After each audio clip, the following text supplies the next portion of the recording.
Assalamu alaikum everyone. I hope you are all doing great. Welcome back to my channel Sumayya's Lifestyle Shorts and Vlogs. আজকে আপনাদের জন্য একটি mini blog নিয়ে চলে এসেছি। So আপনারা সবাই কেমন আছেন? আশা করি অনেক অনেক ভালো আছেন। আল্লাহর রহমতে আমি অনেক ভালো আছি। আপনাদের সবার দিনকাল কেমন যাচ্ছে অবশ্যই কমেন্ট করে জানাবেন। আমার সেমিস্টার ফাইনাল শেষ হলো, সো শেষ হওয়ার পরে ভাবলাম যে আজকে একটু ঘুরে আসি ফ্রেন্ডদের নিয়ে। সো ফ্রেন্ডদের নিয়ে ঘুরতে চলে আসলাম রোডসাইড কিচেনে। সেমিস্টার ফাইনাল শেষ করে দেন আজকে কি করলাম তা নিয়েই থাকছে আজকের ব্লগ। সো আশা করি ব্লগটা আপনাদের সবার অনেক অনেক ভালো লাগবেন, ফুল ভিডিওটি দেখবেন। ফাইনালি আমার সেমিস্টার ফাইনাল শেষ হলো। দেন ভাবলাম আপনাদের সাথে আজকে অনেক দিন আমার কোনো ব্লগ দেওয়া হচ্ছে না, সো ভাবলাম ব্লগ নিয়ে চলে আসছি, একটা মিনি ব্লগ। আপনাদের অবশ্যই ভিডিওটি ভালো লাগবে। আপনাদের সবার দিনকাল কেমন যাচ্ছে অবশ্যই কমেন্ট করে জানাবেন। আমি রিপ্লাই দেওয়ার জন্য বসে আছি। আমি আমার ফ্রেন্ড লাঞ্চ করতে চলে আসলাম। সো দেখতেই পাচ্ছেন মোটামুটি অনেক ক্রাউডেডই ছিল, তাদের অলওয়েজই ক্রাউডেড থাকে। এটি হচ্ছে Dhanmondi road side kitchen.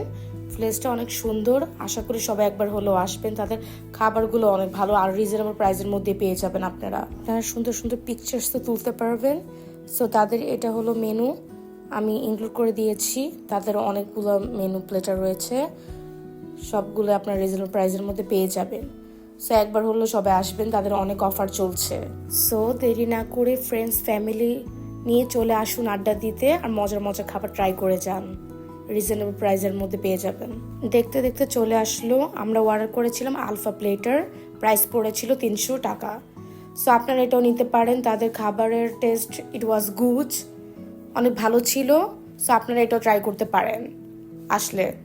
So দেরি না করে এখনই চলে আসুন, মজার মজার খাবার ট্রাই করে যান। দেন আমি আমাকে একটু দেখিয়ে দিলাম, সো আমাকে কেমন লাগছে অবশ্যই বলবেন। খাওয়া দাওয়া শেষ করে দেন চলে আসলাম বেঙ্গল বইতে। জায়গাটা অনেক সুন্দর ছিল, আবহাওয়াটা সেদিন অনেক ভালো ছিল, ঠান্ডা ঠান্ডা ছিল। সো আপনারা এখানে এসে আড্ডা দিতে পারেন ফ্রেন্ডস ফ্যামিলি নিয়ে, অনেক সুন্দর একটি জায়গা, সাথে বইও পড়তে পারবেন। ফ্রেন্ডসদের নিয়ে আড্ডা দেওয়ার আরেকটি জায়গা পেয়ে গেছি, অসাধারণ। সো আপনারা সবাই একবার হলো আসবেন এখানে, ফ্রেন্ডস ফ্যামিলি নিয়ে আড্ডা দিয়ে যাবেন। আপনারা যারা ধানমন্ডির সাথে আশেপাশে থাকেন তারা অবশ্যই আড্ডা দেওয়ার জন্য এটি একটি বেস্ট জায়গা আমি বলবো, রিকমেন্ড করছি। সো একবার হলো এখানে আসবেন। এখানে অনেক টাইপেরই বই আছে, সো আপনারা যে যার পছন্দের মতো বই পড়তে পারবেন। সো আমি মনে করছি আমার আজকের দিনটা অনেক ভালো গিয়েছে, আলহামদুলিল্লাহ। এখন আপনাদের সাথে শেয়ার করছি রাতের ভিউ বেঙ্গল বইতে। অসাধারণ, জাস্ট আপনারা দেখতেই পাচ্ছেন কি সুন্দর, মানে দেখতে, মানে আমার অনেক ভালো কেটেছে আজকের দিন আলহামদুলিল্লাহ করে। মানে বন্ধুদের নিয়ে আড্ডা দেওয়ার জন্য একটা বেস্ট প্লেস আমি বলবো বেঙ্গল বই। সো আপনারা একবার হলো আসবেন, সবাই আড্ডা দিবেন, বই পড়বেন। তাদের এখানে বিভিন্ন টাইপসের বই পাওয়া যাচ্ছে, সো আপনারা এসে আপনাদের পছন্দের মতো বই পড়তে পারেন, সাথে চা সিঙ্গারা আরও অনেক কিছু খেতে পারবেন। আমি সব ইনক্লুড করে দিয়েছি আপনাদের জন্য। সো আজকের ব্লগ এখানে শেষ করব, ইনশাল্লাহ আবার দেখা হবে। আসসালামু আলাইকুম এভরিওয়ান, সবাই ভালো থাকবেন, সুস্থ থাকবেন। ইনশাল্লাহ আবার কোনো নেক্সট ব্লগে দেখা হবে। আল্লাহ হাফেজ।